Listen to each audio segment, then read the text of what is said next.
महमल सरफराज हमारे साथ हैं, सीनियर तज्ज़ियाकार हैं। महमल, गुड मॉर्निंग, क्या हाल है आपका? महमल, भारतीय डिफेंस फोर्सेस चीफ के एतराफ़ के बाद खैर बहुत सी बातें हैं वैसे तो, लेकिन ये बड़ा वाज़े नज़र आ रहा है कि मोदी ने भारतीयों से सच छुपाया है।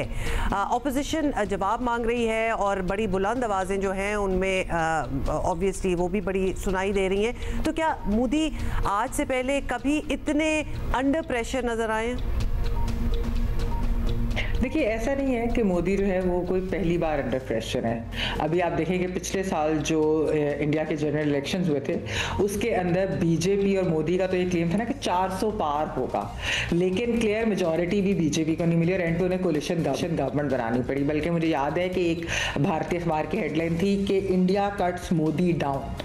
तो वो जो एक बड़ी एम्बैरेसिंग डिफीट आप उसको कह लें इस तरीके से कि बेशक उनकी हुकूमत तो बनी और वो तीसरी दफा वजीर आजम भी बने, लेकिन जो उनकी एक्सपेक्टेशन थी। लेकिन हाँ, जो इस दफा हुआ है, जो इस इंडिया पाकिस्तान कॉन्फ्लिक्ट के अंदर और जिस तरीके से पाकिस्तान ने भारत को मुंह तोड़ जवाब दिया है और जो उनके मिलिट्री लॉसेज हैं, जो कि आपको पता है कि भारत की गवर्नमेंट तो उसको मानने को तैयार ही नहीं थी, लेकिन इंटरनेशनल मीडिया ने भी, यानी पाकिस्तान, हम तो बता ही रहे थे, बहुत ज़्यादा हम ट्रांसपेरेंट थे, हम बता रहे थे क्या क्या लॉसेज हुए हैं उनके और किस तरीके से हम अपडेट कर रहे थे। लेकिन फिर इंटरनेशनल मीडिया ने उसको जो है वेरीफाई किया और इंटरनेशनल मीडिया के अंदर आया कि रफाल जेट्स गिरे हैं, किस तरीके से गिरे हैं, फ्रेंच अथॉरिटीज क्या कह रही हैं, आपको पता है ये स्टोरीज है। फिर डिप्लोमेटिक सर्कल्स के अंदर ये बातें होनी शुरू हो गई और अब उनके अपने जो लोग हैं, यानी कि उनके अपनी फोर्सेस के लोग हैं, वो ये बात भी कर रहे हैं, वो भी एडमिट करें, क्योंकि देखें ये बात छुपा नहीं सकते।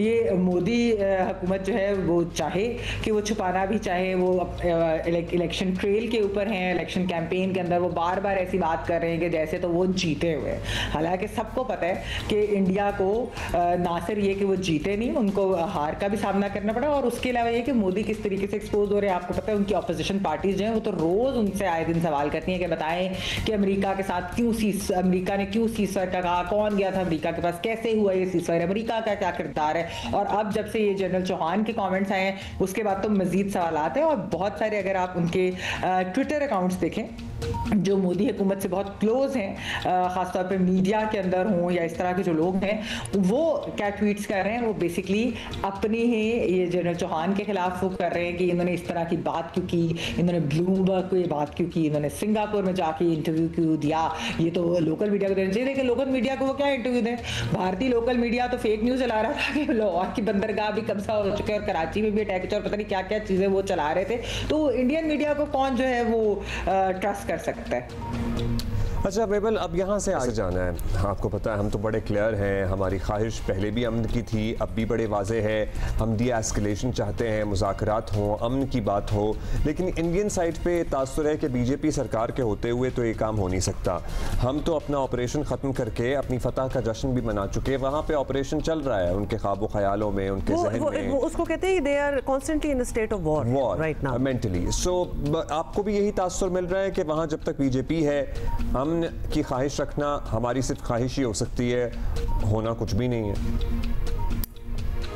देखिए, मैं आपको ये बात हूँ कि ये बिल्कुल बात सही है। मैं कोई ज़्यादा ऑप्टिमिस्टिक नहीं हूँ कि जब तक मोदी सरकार हो या बीजेपी की गवर्नमेंट हो कि वो कोई भी पाकिस्तान के साथ जो है चीज़ों को लॉन्ग टर्म वो कोई डायलॉग कर सकें या कुछ चीज़ों को आगे मजीद बेहतरी की तरफ ले जा सकें। लेकिन मैं ये ज़रूर समझती हूँ कि अगर इंटरनेशनल कम्यूनिटी जो है वो भारत के ऊपर प्रेशर डाले, वो मोदी के ऊपर प्रेशर डाले और इस चीज़ का वो तयन करे कि ये लाजमी बात है। देखिए, पाकिस्तान तो आज से तो नहीं कह रहा, पाकिस्तान तो कई सालों से, दहाइयों से ये बात कर रहा है कि हमें अमन की तरफ चाहिए, हम अमन चाहते हैं। आप देखिए पाकिस्तान के अंदर इलेक्शंस के अंदर इंडिया को इशू नहीं होता, इंडिया के बारे में कोई ऐसी बात भी नहीं की जाती। वहां पर इंडिया के इवन आप लोकल इलेक्शंस हो रहे हैं, यानी कि उनके स्टेट इलेक्शंस इस वक्त भी जिस तरह हो रहे हैं, उसके अंदर भी पाकिस्तान एक इशू होता है। जनरल इलेक्शंस के अंदर तो बहुत ज्यादा ये जिंगोइज्म होता है। तो पाकिस्तान के लिए बहुत डिफरेंट है। आप देखें कि वो पीपल्स पार्टी की गवर्नमेंट हो 2008 वाली या नवाज शरीफ साहब की गवर्नमेंट, उससे पहले जनरल मुशर्रफ की जो थी उनकी रजीम के दौरान भी, फिर इमरान खान साहब की हुकूमत हो, और अब पीडीएम PDM-1 और फिर PDM-2 आप देख लें, हमारी तो मुतवातर जो गवर्नमेंट्स हैं वो पीस ही की बात करती रही हैं, वो अमन ही की बात करती रही हैं, वो यही कहते हैं कि डायलॉग के बगैर कुछ हो नहीं सकता। हाँ, ये मोदी सरकार जब से आई, क्योंकि ये इतनी हॉकिश है और ये एक्चुअली पाकिस्तान को जो इनका टारगेट करना होता है उसकी बहुत बड़ी वजह ये है कि ये पाकिस्तान का नाम लेकर वहां की जो मुस्लिम माइनॉरिटी है ये उसको भी टारगेट करते हैं। और आपको पता है कि बुचर ऑफ गुजरात मोदी को ऐसे तो नहीं कहा जाता, गुजरात के अंदर जिस तरीके से बेईमाना कत्ल हुआ, कत्ल गारत हुई मुसलमानों की अंडर हिज वॉच जब ये चीफ मिनिस्टर थे, तो ये एक बहुत बड़ी प्रॉब्लम जरूर है। लेकिन मैं समझती हूँ कि अगर इंटरनेशनल कम्युनिटी जो है वो इनके ऊपर प्रेशर डाले और वो कहे कि you have to come on the negotiating table. आपने देखा है कि प्रेसिडेंट डोनाल्ड ट्रंप जो है अमेरिका के सदर, वो ये बार बार कह रहे हैं कि आप दोनों बैठकर बात करें, क्योंकि दो न्यूक्लियर नेशंस हैं और ऐसा नहीं हो सकता कि इस तरह की इररिस्पॉन्सिबिलिटी दिखाई जाए जो भारत की तरफ से हमने देखा है कि जिस तरीके से वो बार बार अनप्रोवोक्ड अटैक्स करते हैं, क्योंकि ये सारी दुनिया को पता है कि जब अनप्रोवोक्ड अटैक होगा तो हम अपनी सॉवरेनिटी के लिए ऑफ कोर्स हम उसको बचाने के लिए अपना जवाब भी देंगे।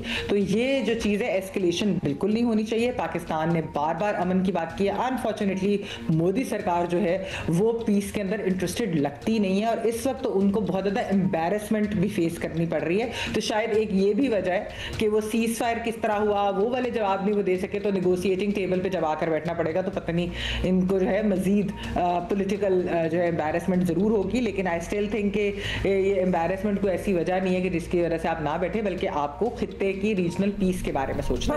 बिल्कुल, आपकी बात से बिल्कुल ये भी लग रहा है कि they don't want to be in that position जहां उनको एक्चुअली एक डायलॉग करना पड़े, बिकॉज अभी डायलॉग के बगैर उन्होंने मतलब समझते हुए कि हमारी बड़ी पावर है, हमारी बड़ी से है, उनका ये हाल है, तो डायलॉग पे आएंगे तो टेबल पे क्या होगा। अच्छा महमल, ये भी बताइएगा कि पाकिस्तान ने जिस तरह इंडिया को कॉर्नर किया है और बल्कि एक आलमी तन्हाई का शिकार बना दिया, जिसमें इंडिया की खुद की बड़ी कंट्रीब्यूशन थी, मतलब जो उन्होंने हरकत की उसके बाद यही होना था, तो ये पाकिस्तानी हुकूमत की एक बड़ी कामयाबी मानी जा रही है। तो क्या हमें ये उम्मीद रखनी चाहिए कि यही हुकूमत दहाइयों पुराने जो पाकिस्तान इंडिया के प्रॉब्लम्स हैं जैसे पानी और कश्मीर के जो इशूज़ हैं वो मसाइल भी हल करा देगी ये हुकूमत? देखिए, ये बात तो दुरुस्त है कि ये इन दो मौजूआत पर बात करनी होगी, बल्कि खाली सिर्फ ये दो मौजूआत नहीं। रिसेंटली बिलावल भुट्टो साहब ने बड़ी इंटरेस्टिंग और इंपॉर्टेंट बात की थी। उन्होंने कहा कि इस खित्ते के अंदर जो है अमन तब तक नहीं आ सकता जब तक भारत और पाकिस्तान के दरमियान जो तीन इशूज़ हैं, कश्मीर, पानी और दहशतगर्दी, ये चीज़ें जो है ये डिस्कस नहीं होंगी, ये रिजॉल्व नहीं होंगी, तो ये खित्ता यानी साउथ एशियन रीजन जो है इसके अंदर पीस आना बहुत मुश्किल है। और ये बात दुनिया को भी मेरे ख्याल में, खासतौर पर जो अभी जो ये रिसेंट इंडो पाक कॉन्फ्लिक्ट हुआ है इसके बाद तो दुनिया को ये चीज़ वाज़ेह हो गई है। आप देखें कि सदर ट्रंप जो है वो बार बार क्यों न्यूक्लियर उसकी बात करते हैं, बार बार वो ये बात करते हैं। उसकी वजह ये है कि दुनिया ने ये देखा कि पहलगाम का वाक़या होता है, पाकिस्तान का उससे कोई लेना देना नहीं होता। पाकिस्तान कहता है कि हम कोई भी इंटरनेशनल इम्पार्शियल इन्वेस्टिगेशन के लिए हम तैयार हैं। इंडिया उसके बावजूद अनप्रोवोक्ड एग्रेशन करता है।